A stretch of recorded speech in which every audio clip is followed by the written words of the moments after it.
여러분 어린아이라고 하면 여러분들은 이 단어에서 어떤 이미지가 여러분 머릿속에 떠오르십니까? 왜 이런 질문을 드리냐면 오늘 성경 본문 말씀에서 하나님 나라는 어린아이와 같은 자가 들어가는 것이라고 예수님께서 말씀하셨기 때문입니다. 또 그리고 오늘 본문 말씀이 아니라 할지라도 예수님은 우리에게 어린아이와 같이 되라고 종종 말씀하셨어요. 어린아이와 같이 되는 것이 어떤 것이길래 예수님은 우리에게 어린아이와 같이 되라고 말씀하셨을까? 우리가 함께 생각해 볼 때 물론 예수님께서 이런 어린아이와 같이 되라는 말씀을 하셨던 그 상황이나 그 성경 내용이나 혹은 그 문맥에 따라서 어린아이와 같이 되는 것이 어떤 것을 의미하는지가 다 다를 수는 있어요. 그렇지만 뭔가 어린아이가 가지고 있는 긍정적인 면을 예수님께서 강조하신 것이잖아요. 그러면 우리가 오늘 먼저 이 어린아이라고 하면 떠오르는 생각을 같이 한번 먼저 나눠보는 것도 좋을 것 같아요. 그러니까 여기서 예수님께서 하신 말씀은 아기가 아니라 어린아이입니다. 긍정적인 이미지, 부정적인 이미지가 다 있을 수가 있어요. 다소 부정적인 이미지라고 할 수 있는 것을 먼저 우리가 말을 해본다면 어린아이는 여러분 한번 생각을 해보세요. 어린아이는 어때요? 유치하다? 그죠? 또 의존적이다? 또 잘 속는다? 지식이 없다? 세상 물정을 잘 모른다? 뭐 대충 뭐 이런 게 있는 것 같습니다. 그러면 이번에는 이제 긍정적인 이미지에 관해 우리가 함께 말을 해본다면 어린아이는 예쁘다. 또 맑다. 또 순수하다. 착하고 대체로 거짓말을 잘 하지 않는 편이다. 뭐 이렇게도 생각을 해볼 수 있을 것 같아요. 어린아이라고 해서 거짓말을 안 하는 건 아닌데 그래도 성인들처럼 막 그렇게 지어내서 그렇게 거짓말을 하지는 않는 것 같아요. 또 세상에 때묻지 않았다, 의심이 없다, 뭐 이런 것들을 우리가 생각해 볼 수 있는 것 같아요.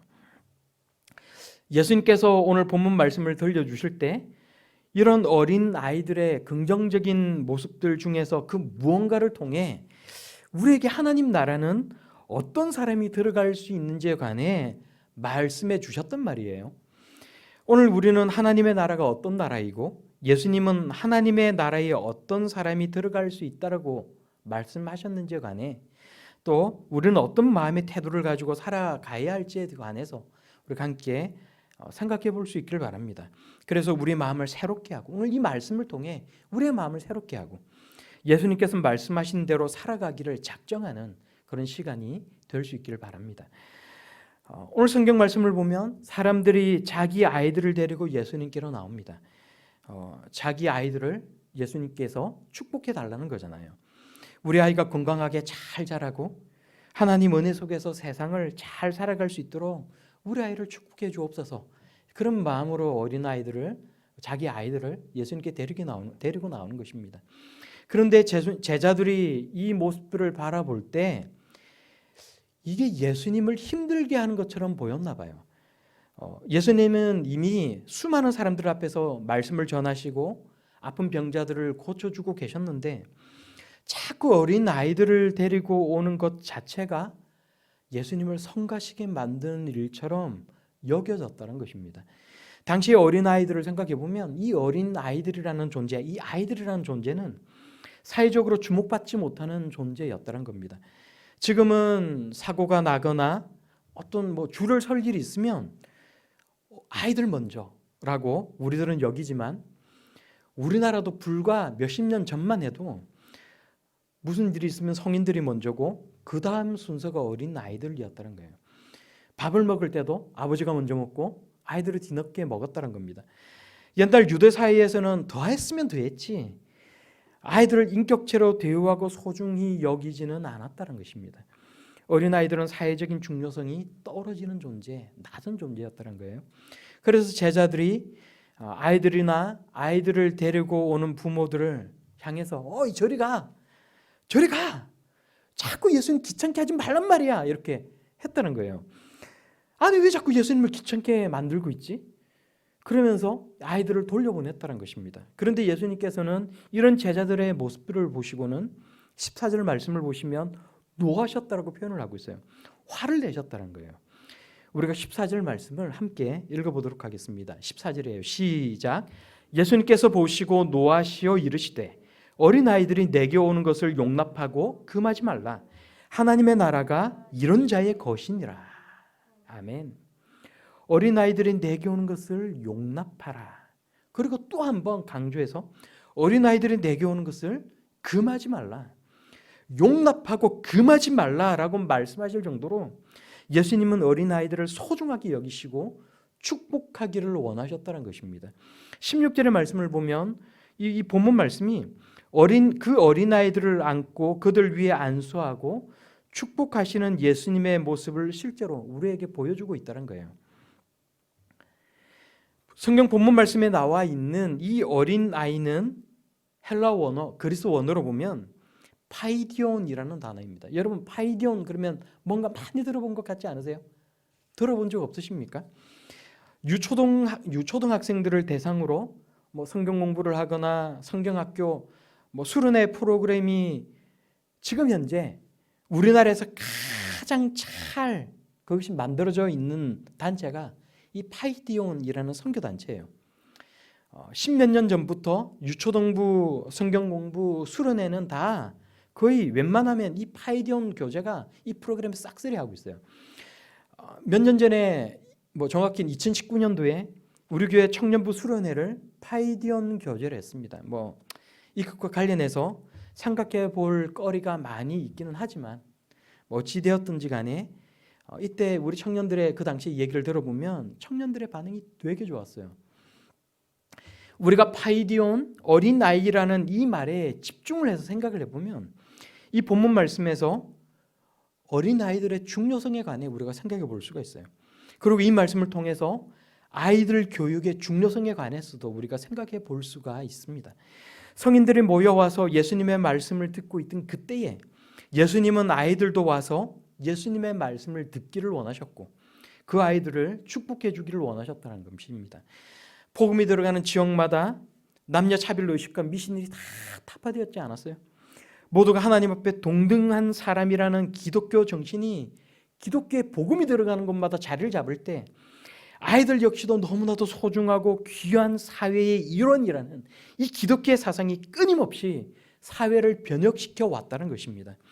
어릴 때 배운 것, 경험한 것이 성인이 된 이후에도 지속적으로 영향을 주는 것이고 그 아이의 삶의 방향을 결정짓는다라는 것을 성경은 우리에게 끊임없이 가르쳐주고 있어요. 이스라엘아 들으라. 하나님 여호와는 오직 유일하신 여호와이시니. 그리고 이 모세를 통해 주어진 이 하나님의 말씀을 하나님은 어린아이들에게도 끊임없이 부지런히 가르치라고 말씀을 하십니다. 신명기 6장 6절에서 7절까지의 말씀을 보면 오늘 내가 내게 명하는 이 말씀을 너의 마음에 새기고 내 자녀들에게 부지런히 가르치며 라고 말씀하시는 거예요. 잠언 22장 6절의 말씀을 보면 마땅히 행할 길을 아이에게 가르치라. 그리하면 늙어도 그것을 떠나지 아니하리라. 오늘 성경 본문의 예수님의 이 모습 속에서도 하나님 나라에 대한 이 말씀을 아이들이 듣기를 원하시는 이 예수님의 모습을 볼 수가 있는 것입니다. 아이들을 사랑하시는 예수님의 모습을 볼 수가 있는 것입니다. 그런데요, 이 말씀은 아이들의 소중함과 아이들의 교육의 중요성에서만 그것에만 초점을 맞추어져 있는 것이 아니라 모든 세대를 통틀어서 이 말씀을 듣는 우리 모두에게 하나님의 나라가 어떤 사람들의 것인지에 대해 강조하고 있는 말씀이라는 것을 알 수가 있어야 된다는 거예요. 하나님의 나라는 어떤 곳입니까? 마태복음에는 천국이라고 표현을 하고 있고 다른 복음서들에는 하나님 나라라고 표현하고 있는 이 하나님 나라, 이곳은 여러분 어떤 곳이에요? 우리가 죽으면 가는 나라? 우리가 요 근래 하나님 나라에 관해서 말씀을 함께 나눴는데 이 예배 시간을 통해 함께 말씀을 나눴는데 오늘 하나님 나라에 관해 어느 정도는 마무리가 될 수 있을 것 같아요. 하나님 나라는 예수 그리스도의 복음과 함께 오는 나라입니다. 예수님께서 가장 처음에 사람들을 향해 그 공생애를 시작하실 때 외치신 말씀이 여러분 무엇인지 기억하십니까? 마태복음에 보면 회개하라 천국이 가까웠느니라. 마가복음을 보면 때가 찼고 하나님의 나라가 가까이 왔으니 회개하고 복음을 들으라. 예수 그리스도의 십자가의 죽음과 그 부활을 통해서 예수님을 믿고 거듭난 하나님의 자녀들은 이미 하나님 나라를 살아가고 있다는 거예요. 여러분 이 말에 동의하십니까? 그리스도 메시아라는 말은 구원자, 왕을 가리키는 말이에요. 하나님 나라의 왕과 백성이 있고 우리를 통치하시는 예수 그리스도와 왕 대신 예수 그리스도와 그의 백성된 우리가 있고 예수 그리스도의 통치권이 미치는 곳에 하나님의 나라가 임했다는 것입니다. 그래서 누가복음 17장 20절에서 21절 말씀을 보면 예수님께서 이렇게 말씀하시는 거예요. 하나님의 나라는 볼 수 있게 임하는 것이 아니요 또 여기 있다 저기 있다고도 못하리니 하나님의 나라는 너희 안에 있느니라. 이미 2000년 전에 하나님의 나라가 임했습니다. 그 하나님의 나라가 복음과 함께 땅끝까지 이루고 있어요. 누룩이 떡덩이 전체에 퍼지는 것 같이 하나님의 나라가 날이 갈수록 확장되고 있다는 것입니다. 여러분 하나님의 나라는 어떤 곳입니까? 하나님의 살아계심을 믿고 자신이 죄인이라는 것과 죄인이 가진 애통함과 한계를 인정하고 회개하는 사람, 그래서 예수 그리스도를 자신의 구주요 왕으로 고백하는 사람의 심령 속에 임하는 것이 하나님의 나라라는 것입니다. 그것이 하나님의 나라고, 그래서 예수 그리스도께서는 제일 처음에 회개하라 하나님의 나라가 가까웠느니라고 선포하셨다는 거예요. 하나님 나라는 2000년 전에 이미 이 땅 가운데, 이 땅을 밟고 살아가는 성도들의 심령 가운데 임했다는 것입니다. 그렇지만 이것은 완전한 하나님의 나라는 아니에요. 사람들의 심령과 모든 세상을 예수님께서 직접 통치하시는 나라, 모든 성도들이 그 질서 속에 살아가고 있으면서도 동시에 하나님 자녀로서 왕노릇하는 하나님의 나라가 장차 미래적으로 올 것이라는 것을 성경은 우리에게 다시 말합니다. 그것이 종말에 임할 하나님의 나라이고 완전한 하나님 나라의 도래라는 것입니다. 예수 그리스도께서 재림하시는 날 새하늘과 새 땅이 임하고 모든 것이 새롭게 변하게 되면 진정한 평화와 행복의 나라, 다시는 슬픔과 눈물과 죽음이 없는 완전한 하나님 나라가 이 땅 가운데 임한다는 거예요. Already but not yet이라고 우리는 이야기를 합니다. 하나님 나라는 이미 이 땅 가운데 임하였지만 그 완전한 나라가 세상 종말에 임한다는 거예요. 여러분 하나님 그런 나라가 있다는 것을 여러분 믿으십니까? 그런 하나님 나라가 있다는 것을 믿으세요? 오늘 성경 말씀은 예수 그리스도를 통해 주어지는 하나님의 나라를 어린 아이와 같은 순수함으로 의심 없이 받아들이는 사람들이 들어가게 될 것이라고 말씀하고 있어요. 어떤 사람이 들어간다고 말을 하고 있다고요? 어린아이와 같은 순수함으로 하나님 나라를 의심 없이 받아들이는 사람, 단순한 마음으로 그 나라 들어가기를 간절하게 원하는 사람, 그 사람이 들어가는 곳이 하나님의 나라라는 것입니다. 우리 모두에게 이런 마음이 다 있기를 바랍니다. 세상을 살아가다 보면 생각도 복잡해지고 의심도 많아지고 내가 옳다고 생각하는 지식체계에 맞지 않으면 그것을 거부하는 것이 우리의 마음들 아닙니까?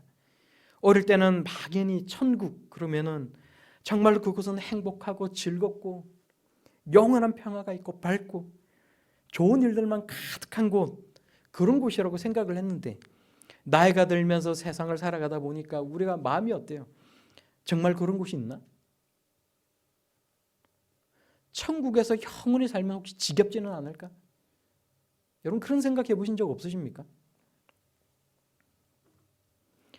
세상에서 이렇게 부대끼면서 살아가던 이 사람들이 나와 같은 똑같은 천국에 들어가면 내가 과연 정말 그 천국에서 이 사람들하고 내가 정말 행복하게 살 수 있을까? 여러분 그런 생각해 보신 적 없으세요?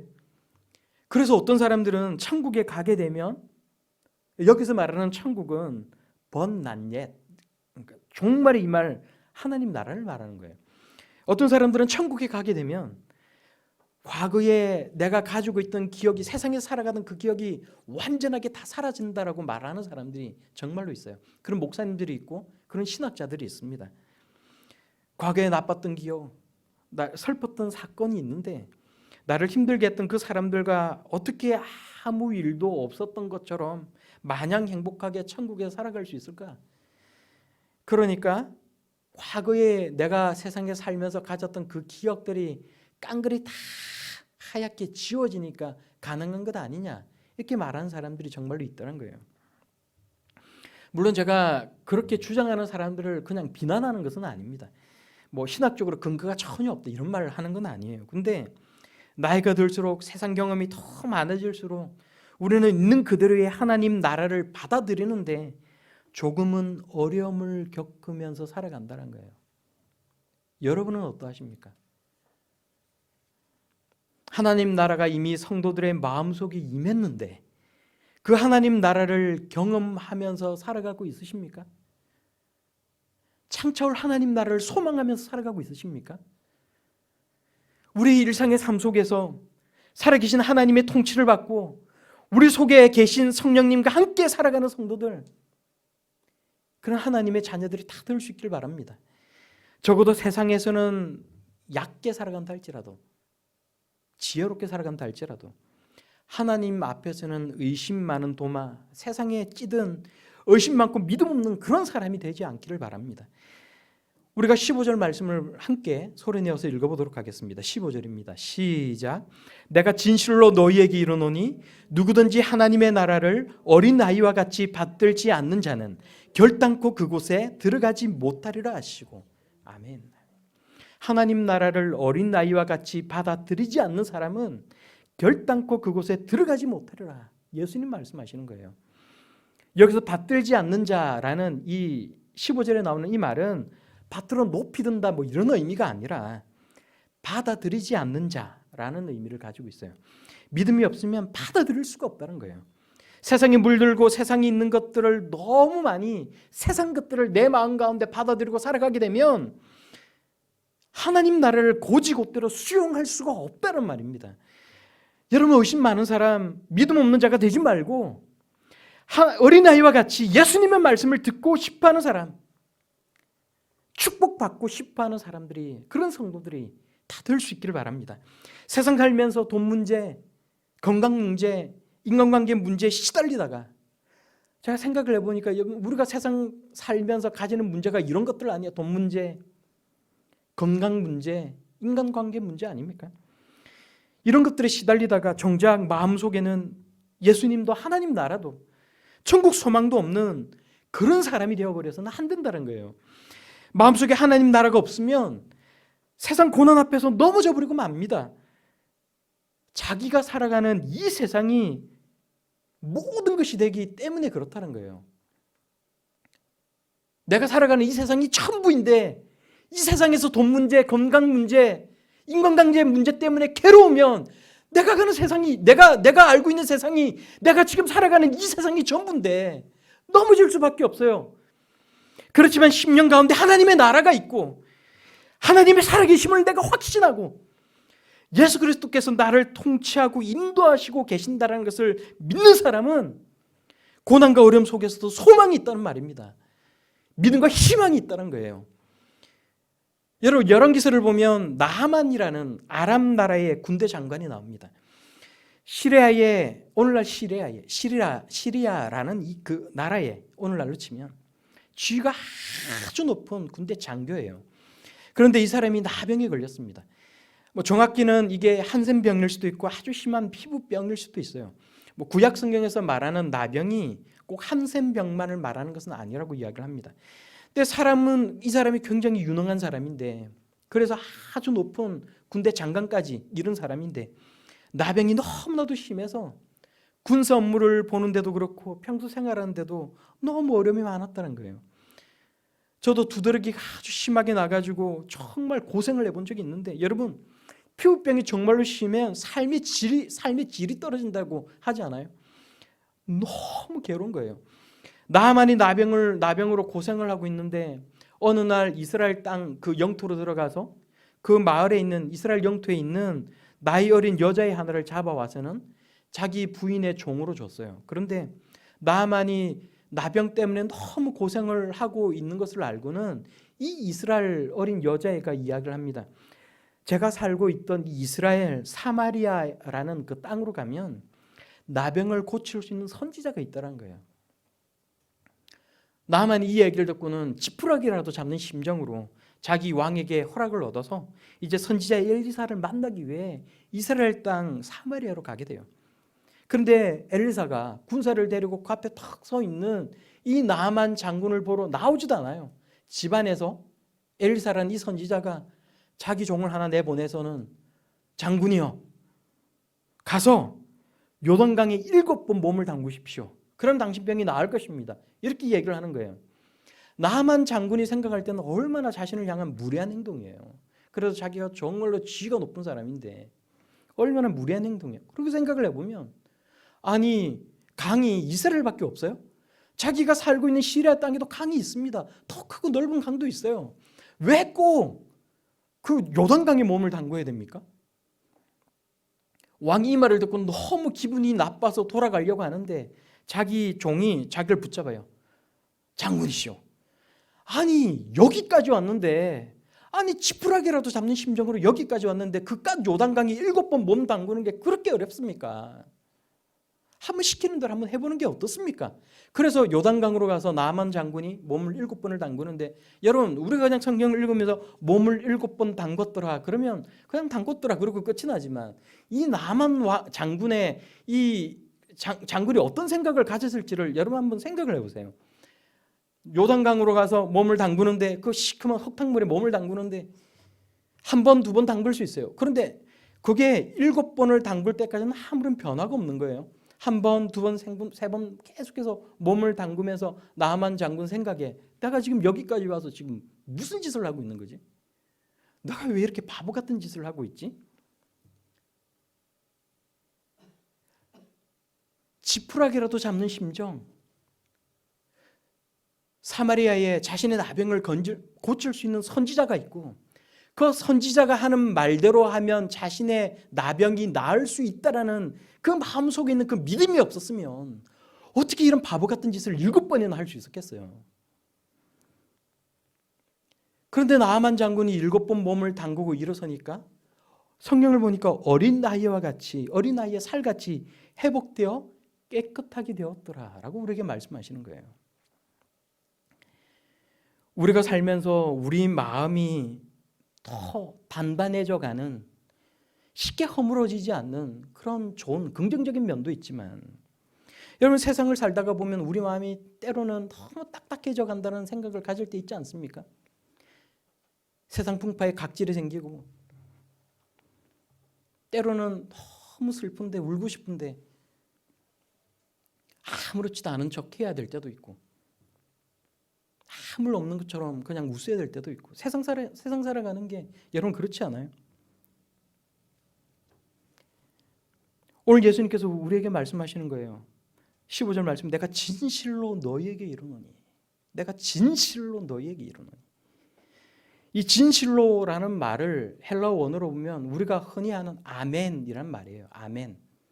내가 진실로 너희에게 이르노니. 예수님 말씀 자주 하시는 표현이시잖아요. 아멘, 아멘. 진실로라는 말이에요. 올해 얼마 전에 난 10월 19일자 국민일보 기사를 보면 이런 기사가 있어요. 카이스트 생명과학과 교수로 계신 김대수라는 교수님이 계신다고요. 제가 이분이 누군지는 제가 잘 모르겠지만, 이분이 지난 2월 16일에 그 개그맨 유재석이 진행하는 유키즈 언더 블럭이라는 그 TVN 예능 프로에도 나왔다고 해요. 저는 본 적은 없는데, 근데 이제 이분 기사가, 국민일보 기사가 그래요. 기독교 세계관과 과학적 세계관은 차이가 있지 않느냐. 이제 사람들이 흔히 이렇게 생각을 한다는 거죠. 기독교 세계관은 믿음에 근거한 것이고, 과학적인 세계관은 증거와 증명을 중시 여기고 있다는 거예요. 이것이 완전히 대조되어 보여서 기독교인인 자신의 어떤 정체성과 과학자라는 자신의 정체성이 부딪힐 때가 있지 않느냐, 이런 질문을 받을 때가 있다는 것입니다. 과학은 인과론을 중시 여기는 것인데, 과학자는 모든 일에는 원인이 있다는 믿음을 가지고 살아가는 사람들인데 어떻게 이게 조화를 이룰 수가 있느냐. 근데 이분이 이런 표현을 쓰고 있어요. 여기 기사를 읽어보니까 예수님이 많이 사용하신 말이 진실로였다. 근데 이분이 과학자고 신학을 공부하신 분이 아닌데 이런 걸 어떻게 하시는지 모르겠어요. 제가 읽어드릴게요. 이거를 제가 그냥 얘기를 하면 제가 구약신학을 전공을 했고 뭐 이렇게 얘기를 해도 제가 말하는 것보다는 그래도 저보다 훨씬 유명한 과학자가 한 말을 인용하는 게 또 여러분들에게 훨씬 더 설득력이 있을 수도 있겠다는 생각에서 제가 읽어드릴게요. 기사를. 히브리어로 진리를 뜻하는 단어는 에메트이고, 자, 이분이 이걸 어떻게 하는지 모르겠어요. 히브리어로 진리를 뜻하는 단어는 에메트이고 믿음을 의미하는 단어는 에무나이다. 그런데 이 두 단어는 진실이라는 뜻의 아만을 어원으로 삼는다. 과학이 쫓는 진리와 종교가 추구하는 믿음이 멀리 있는 것 같지만 진실을 추구한다는 측면에서 보면 이 두 개가 크게 다르지 않다. 예수님께서 말씀하신 그 믿음, 진실로 우리가 아멘 믿습니다라고 말하는 그 아멘이라고 말하는 이 아멘, 헬라어의 이 아멘이라는 말은 원래 히브리어 아멘에서 가져온 말이거든요. 그런데 이 히브리어에 있는 이 아멘, 우리가 얘기하는 진실이라고 말을 하는 이 두 단어가 어원적으로 근원적으로 보면 다 진실이라는 그 어원을 가지고 있다는 거예요. 그러니까 과학도 진리를 추구하는 학문이고 신학이라는 것도 우리가 종교생활, 우리가 믿음생활하는 것도 우리가 믿음을 추구하는 것이지만 근본적으로 보면 이것이 통일하다는 거예요. 제가 이분이 히브리어를 어떻게 하시는지는 모르겠지만 개그맨 조혜련 씨가 지금 신학 공부를 하면서 라틴어를 배우고 있다는 말은 들었지만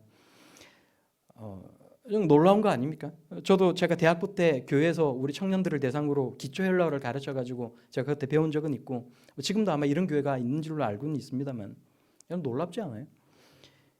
우리가 믿음이라고 얘기할 때 우리가 신앙생활에서 믿음을 강조하고 있지만 이 믿음이란 것은 허망한 것을 믿는 것이 아니라 진실을 믿는 거란 거예요. 하나님은 한 개 많은 우리에게 믿음을 가지고 하나님 앞으로 나오라고 말씀하시고 계신다는 것입니다. 오늘 예수님께서 하신 말씀, 예수님이 우리에게 보여주신 행동을 여러분 기억하시기 바랍니다.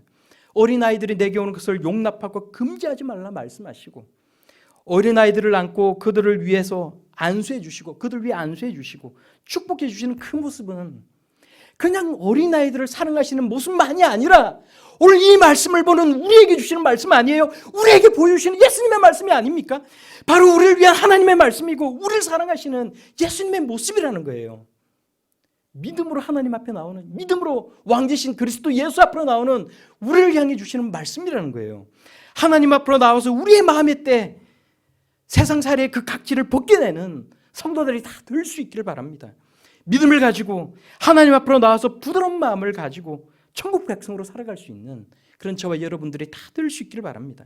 세상 살아가면서 쓰게 되는 우리의 가식들, 가식의 가면들, 아파도 슬퍼도 아무렇지도 않은 척 하고 있는 우리의 그런 각질들을 다 벗어버리고 있는 모습 그대로 주님 앞으로 나아가는 저와 여러분들이 다 될 수 있기를 바랍니다. 그래서 근거 없는 긍정, 세상을 살아가면서 긍정의 마음을 가지고 살아가야지 무엇을 근거로 어떤 긍정의 마음을 가지고 살아갑니까?